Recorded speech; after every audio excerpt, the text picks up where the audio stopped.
हमारे साथ मौजूद हैं जितेंद्र बघेल जी, जो सचिव हैं कांग्रेस के।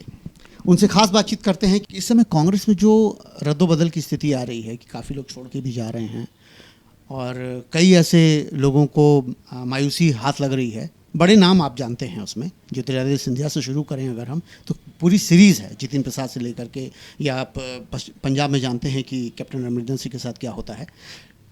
एक बहुत महत्वपूर्ण सवाल ये उठता है कि कहीं ऐसा तो नहीं कि कांग्रेस दलित चेहरों की तलाश में है हर स्टेट में। हमारे नेता आदरणीय श्री राहुल जी ने बोला डरो मत, और जो नेता डर रहे हैं वही भाग रहे हैं।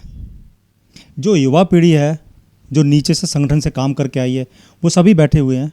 आप पूरे हमारे कांग्रेस ऑफिस में हर प्रदेश में देख सकते हैं कि किस प्रकार से युवा के साथ नेता संघर्ष कर रहे हैं, और भाजपा और आरएसएस की जो देश विरोधी, जातिवादी, धर्मवादी जो मानसिकता है, उससे पूरी तरह हम लोग लड़ रहे हैं। नहीं, धर्मवादी जो मानसिकता है उससे आप लड़ रहे हैं, लेकिन तब भी कहीं ना कहीं धर्म को पकड़ने और छूने की कोशिश कल बनारस में थी प्रियंका गांधी, और लंका पर थी दुर्गा कुंड के पास।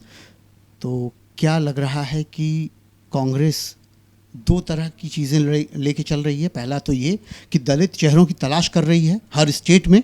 मैं चन्नी का उदाहरण ले सकता हूँ और यशपाल आर्या की वापसी का उदाहरण ले सकता हूँ, दोनों बातें।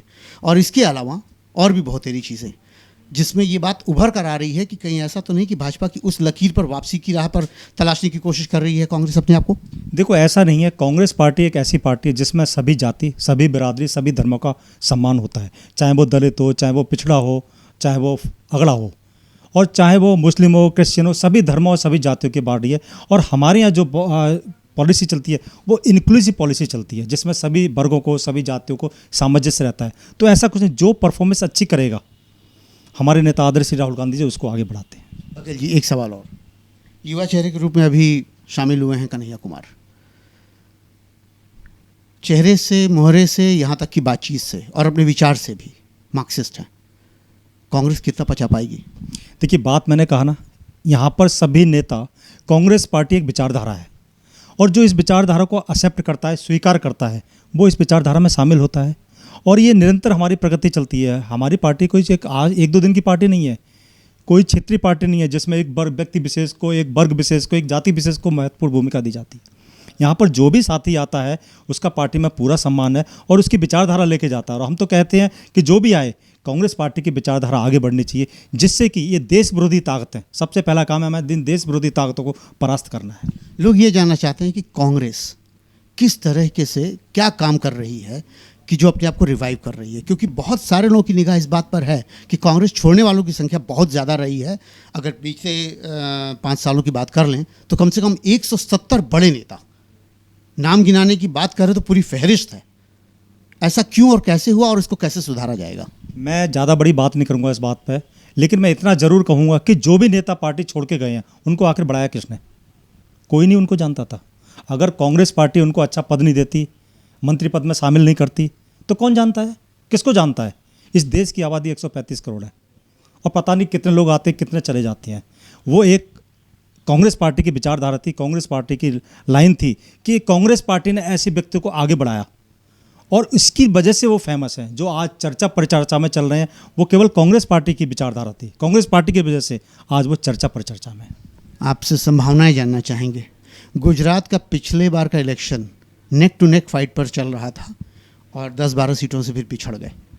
कैसे बचाएंगे इस बार, और कैसे बचाएंगे उत्तराखंड और उत्तर प्रदेश की दशा दिशा? देखिए, जहाँ तक मैं गुजरात का सह प्रभारी हूँ तो मैं बताता हूँ कि गुजरात में हमारा बहुत अच्छा माहौल है। जो भाजपा की जो नीतियाँ हैं वो हमेशा जन विरोधी नीति रही हैं, चाहे वो कोरोना काल में हो, चाहे वो खेडूतों के लिए हो, चाहे वो छोटे दुकानदारों के लिए हो, किसी भी वर्ग के लिए हो। यहाँ की दलित, पिछड़ा, अति पिछड़ा और जो भी मुस्लिम, जो भी कम्युनिटी हैं, ये भी यहाँ के अगड़े तक बहुत परेशान है। तो इन चीज़ों को लेकर कांग्रेस पार्टी हमारी वहाँ पर बहुत अच्छी लड़ाई ज़मीन पर लड़ रही है। और हम लोगों ने अभी वहाँ पर कोविड के बारे में एक न्याय यात्रा शुरू की है, और मैं आपको बताना चाहता हूं कि इस न्याय यात्रा की वजह से उनको पूरा मंत्रिमंडल रिसफल करना पड़ा। क्योंकि जहां वो लोग कहते थे कि हमारे कोरोना में सेकंड वेव में 10,000 लोग मरे हैं, वहां पर अभी तक हमारे पास 50-60 हज़ार फॉर्म भर के आ चुके हैं, जो हम तालुका और हर प्रत्येक शहर के बाड़ों में हम लोग, हमारे पदाधिकारी जा रहे हैं। इसके साथ साथ हमने जो हमारा टारगेट है, वो पूरा टारगेट जो हमने सर्वे कराया कि वहाँ 3 से 3.5 लाख लोग तक वहाँ पर कोरोना में मरे हैं। ये कमी किसकी थी? ये पूरी सरकार की कमी थी। और उन्होंने अपनी नाकामी छुपाने के लिए उन्होंने मुख्यमंत्री से लेकर प्रत्येक मंत्री को बदल दिया। जाओ, नहीं, ये तो बात कही जा रही है कि महामारी में लोग मरे हैं, तो महामारी तो पूरे देश में लोग मरे हैं, तो सिर्फ एक स्टेट की तो बात नहीं की जा सकती है। समस्याएं कहाँ थी? मैंने कहा ना कि मैं गुजरात का सह प्रभारी हूँ, इसलिए मैं वहाँ प्रत्येक तालुका प्रत्येक वार्ड में घूमता हूँ, तो मुझे पता है लोग कितने त्रस्त थे। आपने कहा ना कि कांग्रेस पार्टी कैसे अच्छा काम करेगी, तो इन नीतियों को हम लेके जा रहे हैं और हमने मांग की है कि प्रत्येक मृतक को, उसके परिवार को 4 लाख रुपया मुआवजा मिलना चाहिए, उसके घर में नौकरी मिलनी चाहिए, जिसके बच्चे छोटे छोटे हैं, जिनके माँ बाप का साया उठ गया, उनको पढ़ाई का खर्चा मिलना चाहिए। मुआवजे का काम तो भाजपा भी चिल्ला चिल्ला के कह रही है, लेकिन कितना दे रही है वो? 50,000 रुपया दे रही है। और 50,000 रुपया आपको पता होना चाहिए गुजरात के बारे में कि 50,000 रुपया वो जो गुजरात में वो मृतक को दे रही है जो कोरोना से पीड़ित, जबकि कोरोना बीमारी डिसास्टर मैनेजमेंट डीएमए एक्ट में इसको महामारी घोषित किया गया था WHO ने, वर्ल्ड हेल्थ ऑर्गेनाइजेशन ने। तो 50,000 रुपया वहाँ एक पशु के मरने पे भी दिया जाता है। तो व्यक्ति की जो ज़िंदगी है वो इतनी सस्ती है कि आदमी, इंसान की ज़िंदगी और पशु की ज़िंदगी बराबर कर दी क्या इन्होंने। लेकिन हम डिमांड करते हैं कि प्रत्येक व्यक्ति को जो उससे मृतक है उसको 4 लाख रुपए जरूर मिलने चाहिए। बघेल जी, एक बड़ा महत्वपूर्ण सवाल है कि दोनों पार्टियां, चाहे भाजपा हो चाहे कांग्रेस हो, दोनों देश की बड़ी पार्टियां हैं, लेकिन इन दोनों पार्टियों में हमेशा देखा जाता है कि एक समस्या खड़ी होती है, चीफ मिनिस्टर के चेहरे बदलने की बड़ी होड़ रहती है। ऐसा तो मैं नहीं कह सकता कि सिर्फ कांग्रेस ने बदला है या सिर्फ भाजपा ने बदला है। भाजपा को जब मौका मिला है, भाजपा ने भी 3-3, 4-4 चेहरे बदल दिए। कांग्रेस को भी मौका मिला तो कांग्रेस ने भी ऐसा होता क्यों है, क्यों होता है? देखिए, मैं भाजपा की जहाँ तक जानता हूँ, भाजपा अपनी नाकामी को छुपाने के लिए काम करती है। और कांग्रेस हमेशा जो परफॉर्मेंस के बेस्ड पे काम करती है, जो अच्छा काम करता है उसको आगे बढ़ाने का काम। चेहरे बदलने का कैसे काम हो जाता है? अच्छा काम किया ना, जो भी हमारा मंत्री होता है या जो वहाँ का नेता होता है लोकल, वो अच्छा काम करता है, इसलिए उसे प्रमोट करके मुख्यमंत्री बनाया जाता है। आखिरी 6 महीना पहले कैसे हो सकता है? वो प्रोसेस चलता है हमारा, और उस प्रोसेस में जब रिपोर्ट्स आती हैं हमारे हाईकमान के पास, दिल्ली पहुंचती हैं, तो उसके हिसाब से 6 महीने भी हो, 8 महीने भी हो, 10 महीने भी हो, वो तो डिपेंड करता है कि वहाँ की रिपोर्ट जिस टाइप से हाईकमान के पास आती है उस टाइप से हम लोग चेंज। ये मैं नहीं कह रहा हूँ कि ये सिर्फ कांग्रेस की समस्या है, समस्या तो भाजपा में भी है। ये समस्या आती क्यों है कि वर्डिक्ट, समझिएगा बात को, मेरा कहने का मतलब ये है कि लोकतंत्र की बात की जाती है, लोकतंत्रात्मक व्यवस्था की बात की जाती है, और इस व्यवस्था से एकदम इतर काम होता है दोनों पार्टियों में, और दोनों ये बात का दावा करती हैं कि अपने देश की सबसे बड़ी लोकतंत्रात्मक पार्टियां हैं। मैंने क्या कहा? भाजपा अपनी नाकामी छुपाने के लिए, नाकामी का मतलब बलि का बकरा बना देती है वो। मैंने गुजरात का भी उदाहरण दिया कि गुजरात में एक मुख्यमंत्री को हटाने के लिए उन्होंने सारे मंत्रियों की बलि ले ली। इसका मतलब आपका मुख्यमंत्री साथ पूरा मंत्रिमंडल नाकाम था। अगर नाकामी थी तो फिर आपने मंत्री क्यों बनाया? कांग्रेस पार्टी में ऐसा नहीं होता। कांग्रेस पार्टी में अगर होता है तो मैंने परफॉर्मेंस बेस्ड चलता है। हमारे यहाँ अगर पदाधिकारी भी बनाए जाते हैं तो वो परफॉर्मेंस बेस्ड पर बनाए जाते हैं, उनका काम देखा जाता है, आकलन देखा जाता है, वो संगठन में कितना काम करते हैं, कितना टाइम डिवोट करते हैं, कितना अच्छी तरह बारीकी से संगठन की नाकामियों को और अच्छाइयों को समझ रहे हैं। यही हमारे सरकार में होता है। तो हमारे यहाँ ऐसा पूरा मंत्रिमंडल नहीं चेंज करते। आपको मैंने गुजरात का उदाहरण दिया, बहुत अभी लेटेस्ट उदाहरण दिया है मैंने। तो इसका मतलब क्या है कि भाजपा केवल चेहरे लाती है और चेहरे बदलती है, क्योंकि वो कुछ काम नहीं कर सकती, केवल वो जुमलों की सरकार है और पूरे देश में उन्होंने जुमले दे रखे हैं। इसलिए आपने जो पीछे कोरोना में जो उनकी असलियत खुली, जो उनकी पोल खुली, वो आप सब और हम सब लोगों के सामने है। कन्हैया के आने से आप लोगों के भीतर ऊर्जा कितनी संचारित हुई है? देखिए, कन्हैया जी एक अच्छे वक्ता हैं और अच्छे नेता हैं, और वो आए हैं, कांग्रेस पार्टी को बल मिलेगा, कांग्रेस की विचारधारा को बल मिलेगा, और कांग्रेस की विचारधारा मजबूत होगी तो ये जो देश विरोधी ताकतें हैं उनको परास्त करने में हमें बहुत ही हेल्पफुल रहेगी। आखिरी सवाल, उम्मीद और आगे का भविष्य कांग्रेस का? उम्मीद बहुत अच्छी है और भविष्य बहुत अच्छा है। हम जैसे लाखों युवा आदरणीय श्री राहुल गांधी जी की ओर देख रहे हैं, और राहुल जी जो देश के युवाओं के लिए काम कर रहे हैं, मुझे नहीं लगता कि शायद ऐसी कोई पार्टी काम कर रही होगी और न कर पाएगी। पुराने तरीके से रिवाइव कर पाएगी कांग्रेस अपने आप को? पुराने से अच्छा रिवाइव करेगी, पुराना तो कुछ नहीं, उससे अच्छा रिवाइव करेगी। आप देखते जाइए, समय का चक्र चलता है और जो ऊपर आता है वो नीचे जरूर जाता है, लेकिन आदरणीय श्री राहुल गांधी ऐसे व्यक्ति हैं जो हमेशा पार्टी को आगे बढ़ाने का काम करते हैं। एक आम इंसान, देश के प्रत्येक इंसान के साथ वो खड़े हैं और आगे भी खड़े रहेंगे। प्रियंका का रोल?